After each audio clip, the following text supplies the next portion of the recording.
Good morning students. Welcome back in your social science class. Now today we are going to study about our chapter number 9, History of Ancient India. And this chapter we will learn about what is history and importance of history and different sources of history and the archaeological history of ancient India and chronological outer and the sources of the history. India's archaeological, culture and historical tradition has been extremely rich and glorious. यानी कि जो भारत का इतिहास है, जो सभ्यता है, जो संस्कृति है, वो अपने आप में बहुत ज़्यादा ग्लोरियस है. The history of ancient India includes the Indus and Harappan civilization, Vedic civilization, the epic period, Jainism, Buddhism and the Mauryan Empire, the Gupta Empire and the rule of Harshvardhana. These civilizations and dynasties had their own identities and the Indians had a strong view since ancient time. There are many sources to throw light on the ancient Indian history and it includes literary resources, archaeological resources and the accounts of travelers and etc. First of all, we understand the chief civilization and dynasties of ancient India and the chronological orders of them. Here I make a chart for understand well for this topic. First is chief civilization and dynasties of Asian India. यानी कि जो Asian India है उसमें कुछ important civilisations हैं, जो प्रमुख civilisations है, कुछ डायनेस्टीज है, उनके जो एरा है उनके बारे में हम जानेंगे, ऑर्डर्स जो है उनके बारे में जानेंगे. फर्स्ट हमें दिखाई दे रहा है यहाँ पर Indus civilisation 1500 BC to 1500 BC and Vedic civilization 1500 BC to 600 BC and the Janpat and Mahajanpat 600 BC to 400 BC and the Gupta Empire 320 AD and 570 AD and the Harshvardhana Empire 606 AD to 646 AD. Now students, we are going to talk about the different sources of history and for these topic we understand these by the PPT presentation. Take a look at the picture of old monument. Can you guess who built it? When was it built? Does it tell us about the age which it was built? In what way it is different from the buildings of today? These are a few questions that come in our mind when we see such old monuments and buildings. It is difficult to answer these questions unless you know how the peoples of the past lived, when the beliefs they followed, what activities they performed, and how all these relates to our lives at present. In this chapter, we will find what about why we need to history and past and which sources we can use for these purpose. Why we study the past? History is the study of the past events in the order in which those happen. While studying history, we often wonder when it was important to study the past. One obvious reason may be find out how old people lived, what they ate, which games they played, etc. But studying that past is essential for many other reasons also. Our lives at present are based on events that happened long back. The study of the past makes us understand why we live, think and act they were solved today.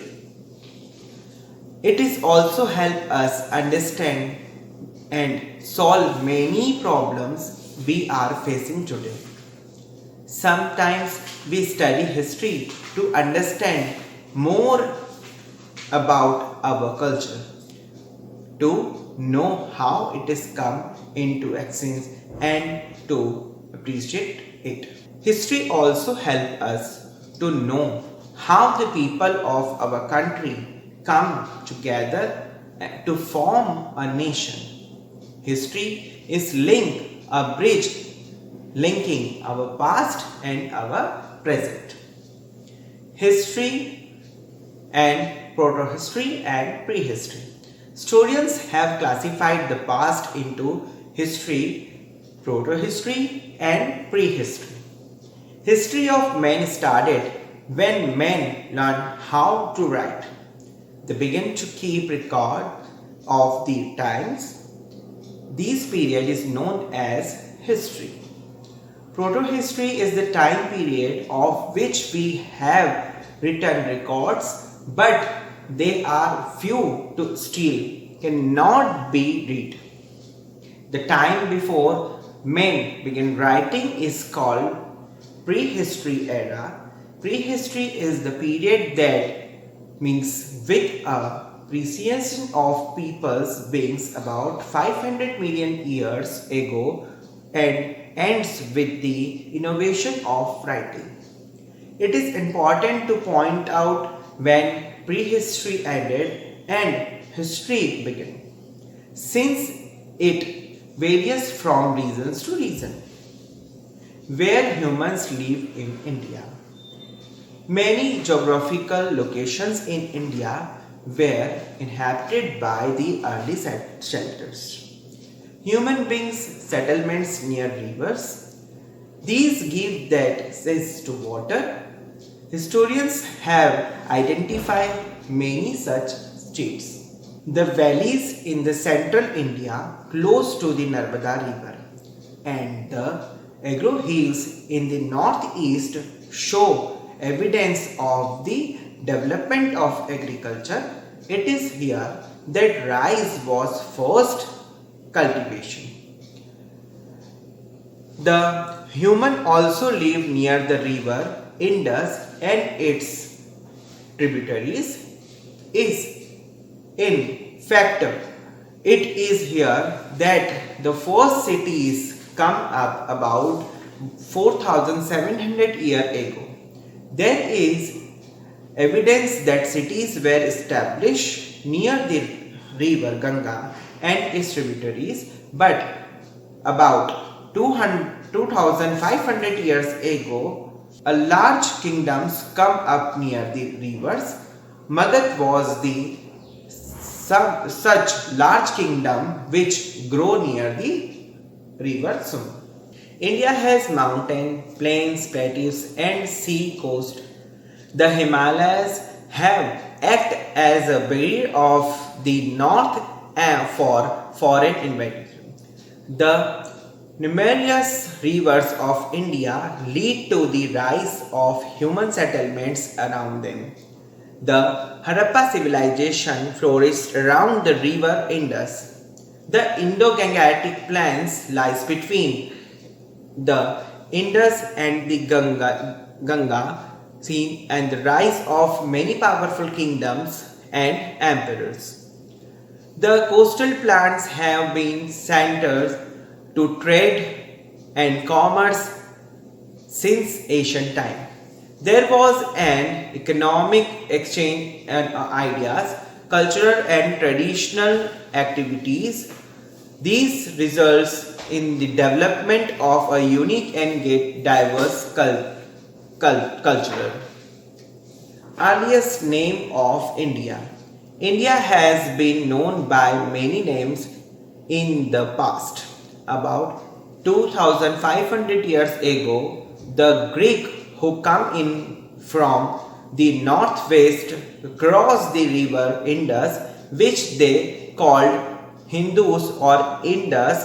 The land beyond the river began to called India. the name Bharata was being used in the Rig Veda, it was named after King Bharat, who was famous ruler. So thank you so much.